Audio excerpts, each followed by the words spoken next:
Episode pertama. Bab 1. Aku sudah kotor sekarang. Teriak Nafisa menjerit lirih. Nafisa teringat kejadian sekitar 3 jam yang lalu.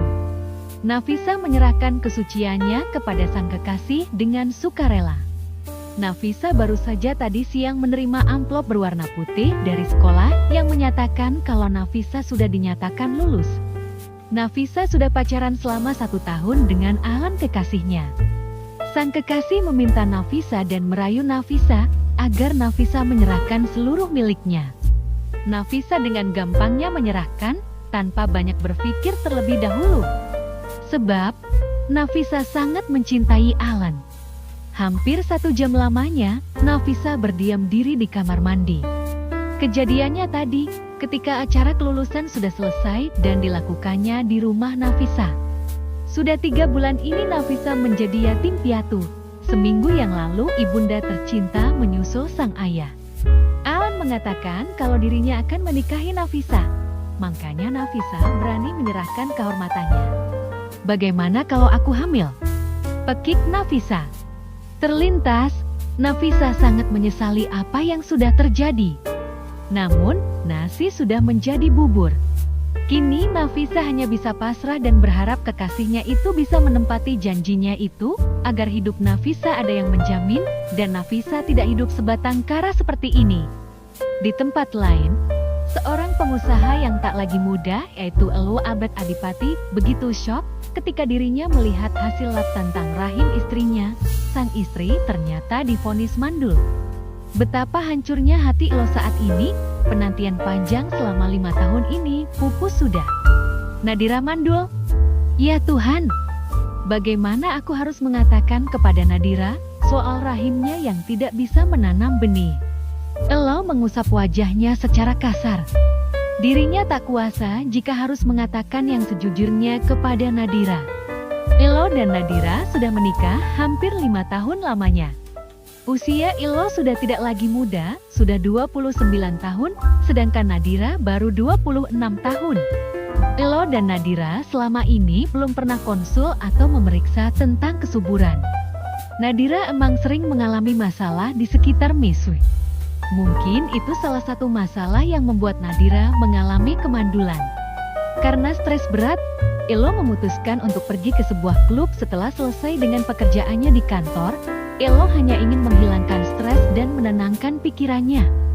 Sedangkan di rumah, Nadira sudah harap-harap cemas. Nadira sudah tak sabar ingin melihat hasil labnya. Mas, Elo, kok lama ya? Nadira benar-benar tidak tenang sekarang. Nadira terus mondar-mandir bak istrikaan. Pada akhirnya, Nadira memutuskan untuk menghubungi Elo suaminya. Halo mas, gimana hasilnya?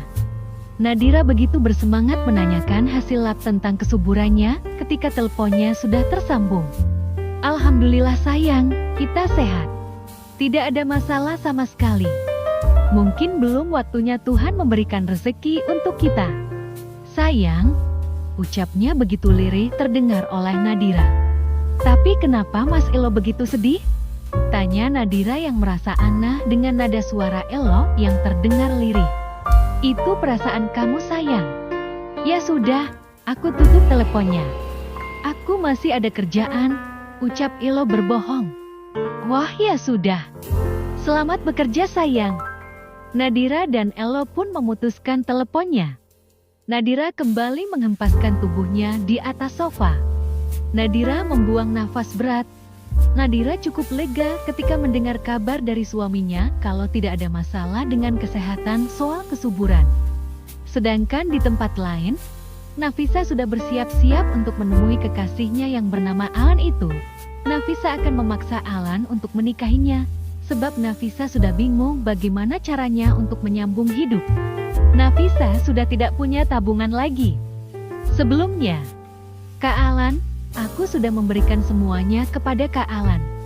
Aku berharap Kak Alan tidak ingkar janji, ucap Nafisa penuh harap, seraya bersandar di bahu Alan. Kau tenang saja sayang. Kak Alan janji, Kak Alan akan menikahimu, ucap Alan dengan santai. Alan Alan berusaha untuk membuat Nafisa percaya akan janji manisnya. Terima kasih Kak Alan.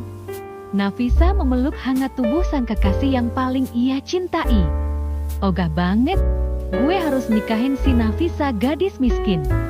Akhirnya setelah 1 tahun gue pacaran dengan Nafisa, gue berhasil mendapatkan apa yang gue inginkan selama ini, batinnya. Alan terus tersenyum seringai. Dirinya kini sudah berhasil mendapatkan apa yang ia incar selama ini.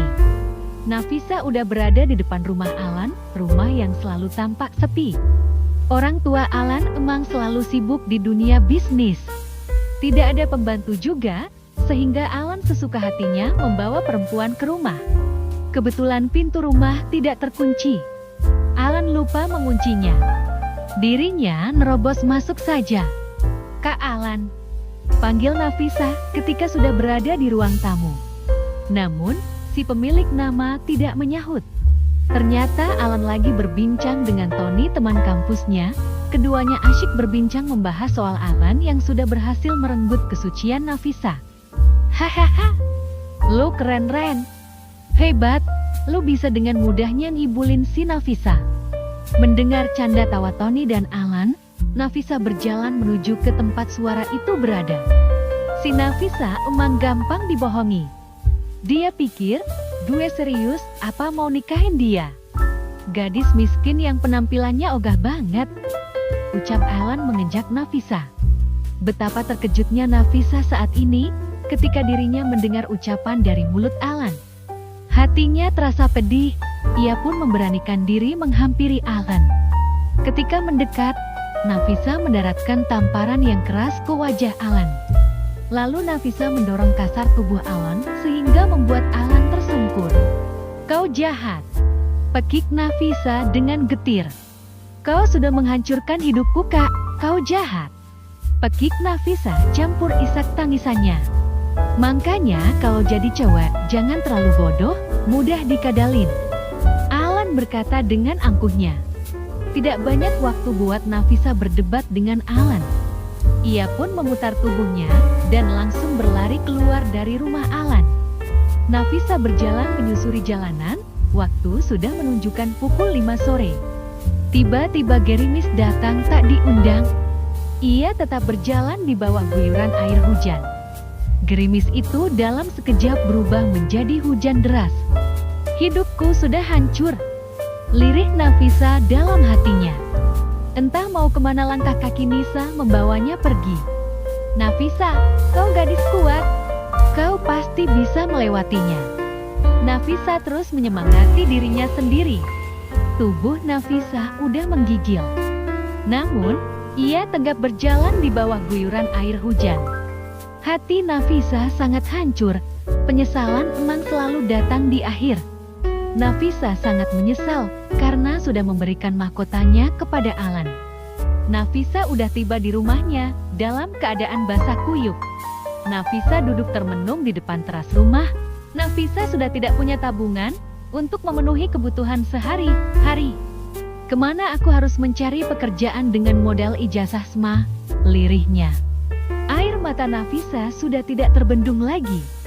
Rasanya, aku ingin ikut ibu dan bapak, lirihnya lagi. Nafisa tetap duduk termenung tanpa memikirkan tubuhnya yang basah kuyup akibat diguyur air hujan. Nafisa tengah meratapi nasibnya. Waktu sudah menunjukkan pukul 6 petang. Hujan pun sudah reda.